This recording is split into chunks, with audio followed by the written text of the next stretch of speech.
Guys, मैं जा रही हूँ एक तुलसी माता का भजन देने। अच्छा लगेगा तो बहुत सारा प्यार और दुलार बरसाना और पूरा भजन सुन लेना। अच्छा लगेगा तो लाइक और सब्सक्राइब करना और कमेंट करके बताना कि ये तुलसी का भजन कैसा लगा। अच्छा लगेगा तो कमेंट में बताना।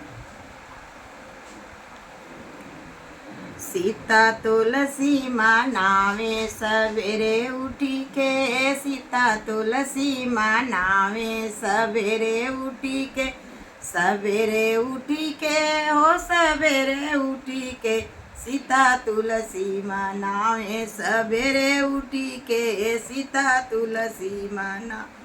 राम जी के अंगने में तुलसी का पौधा, राम जी के अंगने में तुलसी का पौधा, सीता जलवा चढ़ावे सवेरे उठी के, सीता जलवा चढ़ावे सवेरे उठी के, सीता तुलसी मनावे सवेरे उठी के, सीता तुलसी मनावे सवेरे उठी के।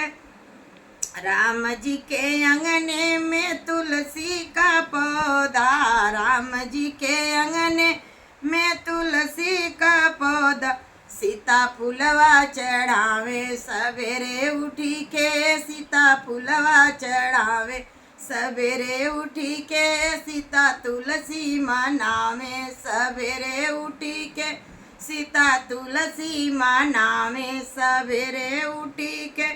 राम जी के अंगने में तुलसी का पौधा, राम जी के अंगने में तुलसी का पौधा, सीता जलवा चढ़ावे सवेरे उठी के, सीता जलवा चढ़ावे सवेरे उठी के, सीता तुलसी मनावे सवेरे उठी के, सीता तुलसी मनावे सवेरे उठी के।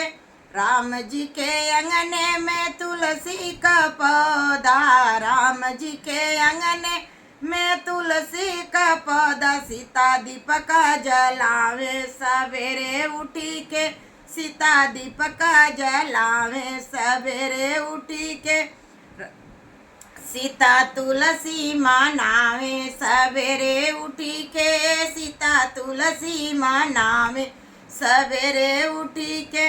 राम जी के अंगने में तुलसी का पौधा, राम जी के अंगने में तुलसी का पौधा, सीता हरवा पहनावे सवेरे उठी के, सीता हरवा पहनावे सवेरे उठी के, सीता तुलसी मनावे सवेरे उठी के, सीता तुलसी मनावे सवेरे उठी के।